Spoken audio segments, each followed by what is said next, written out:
buenas tardes. En esta oportunidad nos encontramos con el doctor Ricardo Posada Maya. Bienvenido.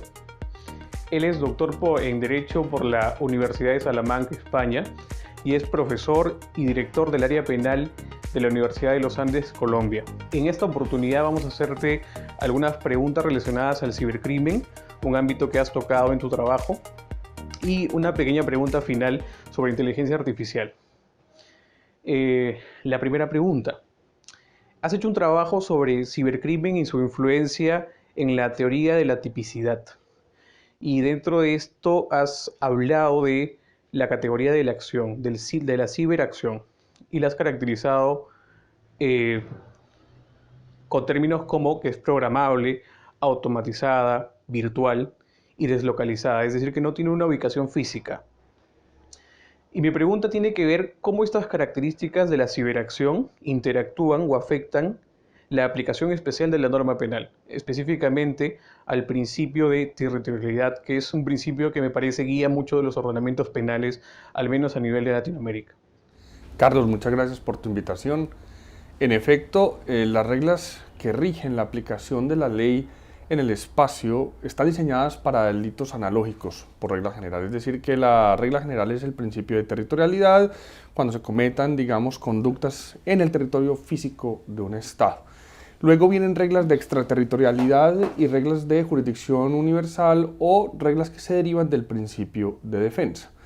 En el caso de los cibercrímenes que se cometen por regla general en su mayor parte en la web, que es un lugar que no tiene ni fronteras físicas ni demarcaciones de naturaleza física, habría que hacer una combinación de principios en este caso. Por una razón muy sencilla, porque la conducta cibercriminal puede ser realizada en un país y puede afectar a personas o a bienes jurídicos de personas en ese mismo país o en otro país. Si en efecto la conducta afecta a personas de ese mismo país, podemos hacer una aplicación combinada del principio de territorialidad parcial con los principios de defensa, que usualmente son utilizados bien cuando se trata de ciertos delitos o cuando se comete una conducta criminal en contra de un nacional de ese territorio.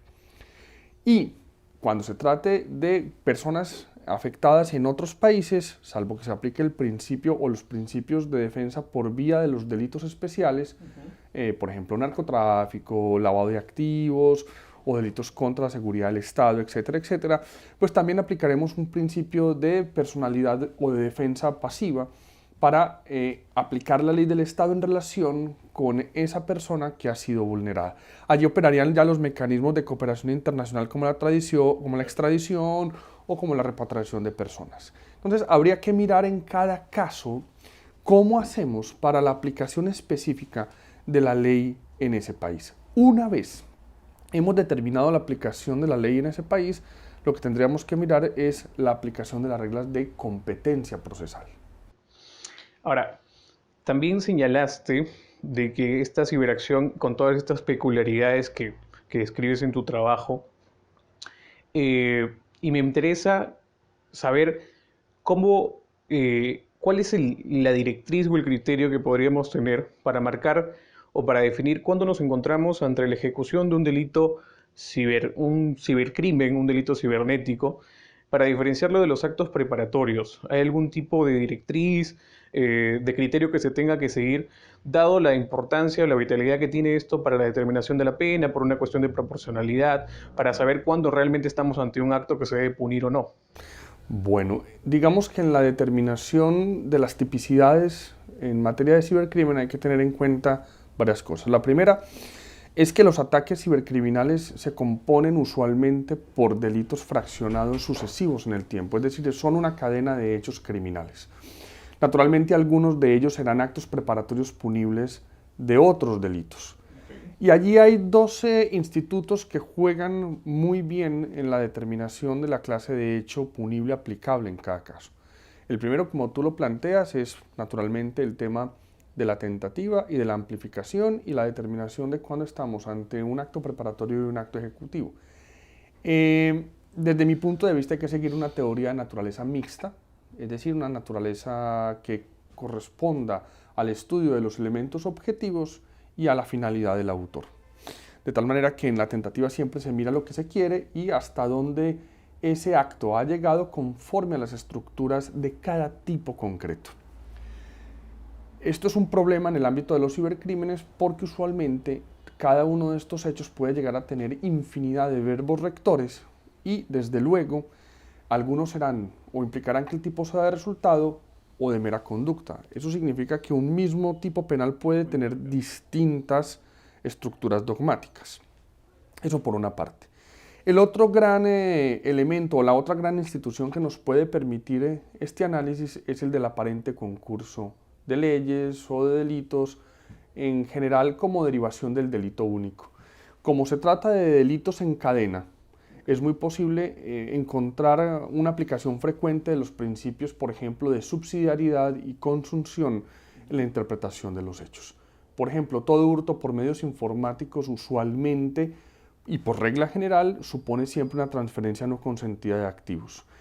Y para poder realizar la transferencia no consentida de activos, también por regla general es necesario que el sujeto usuario o el ciberusuario, porque no es una persona física común, sino aquella que tiene las características de usuario, haya ingresado de manera abusiva a un sistema informático suplantando o no identidad. Así que el juego del aparente concurso de delitos es clave para todas aquellas personas que se van a dedicar al estudio del cibercrimen, sobre todo en las distintas etapas de lo que se conoce como el ataque ciber.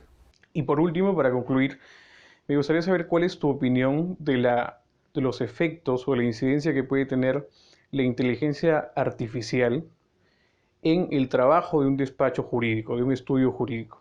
Me refiero a que evidentemente todos conocemos que mucho del trabajo que se hace a nivel de un estudio jurídico es el procesamiento de información. Pero hace poco he leído un artículo sobre una aplicación que ha logrado tener mayor efectividad en el análisis de un conjunto de data de contratos que 3 abogados experimentados. Tanto en porcentaje de efectividad, 94%, los abogados tenían 80%, y en el tiempo en el que se tomó para procesar todos estos datos. Digamos que fueron minutos, en el otro caso fueron más de 2 horas. Mi pregunta es, ¿cómo afecta esto la estructura? ¿Serán prescindibles aquellos o aquellas personas dentro de un estudio jurídico como, digamos, practicantes, asistentes, incluso abogados, que realizan o que dedican mucho del tiempo de trabajo a este procesamiento? Y luego, si tenemos este tipo de herramientas que pueden procesar estos datos de forma mucho más efectiva, digamos, ¿cómo queda el tema de la formación del abogado o la formación del practicante, del asistente que finalmente llega a ser abogado? ¿Influye de forma negativa? ¿Cuál es tu opinión? Yo creo que todavía estamos en una etapa muy preliminar, digamos, de este tipo de estructuras. ¿Qué entiendo yo, digamos, de la funcionalidad de la inteligencia artificial en este ámbito? Lo primero es cierto, todas estas herramientas nos van a servir para obtener, tramitar, tratar y analizar información de manera mucho más rápida. Así que es probable que todos aquellos cargos que estén diseñados solamente para la búsqueda de jurisprudencia, para resaltar los elementos fundamentales de una decisión, para seleccionar en principio, digamos, elementos que nos sirvan, pues van a ser probablemente con el tiempo reemplazados. Sin embargo, aquí hay 2 temas importantes. Lo primero es que la labor del abogado no es buscar en ningún caso jurisprudencia. La labor del abogado es plantear una teoría del caso. Plantear una teoría del caso va mucho más allá de los precedentes o del análisis de información, que naturalmente son fundamentales para plantear la teoría, pero suponen un acto de valoración que tiene naturalmente en el ámbito del derecho penal que ver con la naturaleza humana y con las valoraciones humanas. Si hay o no legítima defensa, si hay o no estado de necesidad, si hay una objeción de conciencia, si son relevantes en el ámbito del derecho penal, eso lo puede, digamos, entender en toda su complejidad un ser humano. No creo que una persona jurídica que utilice esto pueda suplir a los abogados para hacer o efectuar este tipo de interpretaciones, que además hacen parte, digamos, de la miseria de nuestras sociedades, de la desigualdad, del continuo, digamos, ejercicio social. El abogado tendrá que reinventarse naturalmente, pero podrá hacer lo que sigue haciendo y es hacer valoraciones concretas, tomar decisiones estratégicas. Tú mismo sabes que en un proceso puede pasar cualquier cosa. Y gran parte del ejercicio es tener la habilidad, en términos de competencias, para tomar decisiones rápidas, para tomar decisiones informadas y para tomar decisiones valorativas en un proceso. Lo que no puede ser Lo que un probablemente software, lo que no puede ser un No. sistema robotizado, mecanizado. No, entre otras cosas, porque ellos harán las preguntas óptimas, no necesariamente las preguntas correctas, por ejemplo, en un interrogatorio. Eso solo lo sabes tú. De hecho, todos sabemos que el mejor ejercicio profesional del abogado en interrogatorio es saber parar. En consecuencia, no nos van a reemplazar como entes de valoración en el ejercicio del derecho. Eso no va a pasar. Bueno, muchas gracias, Ricardo. Una vez más, excelente los temas y muy interesantes los temas que abordas y esperamos tenerte en otra oportunidad en este segmento. Gracias, Carlos.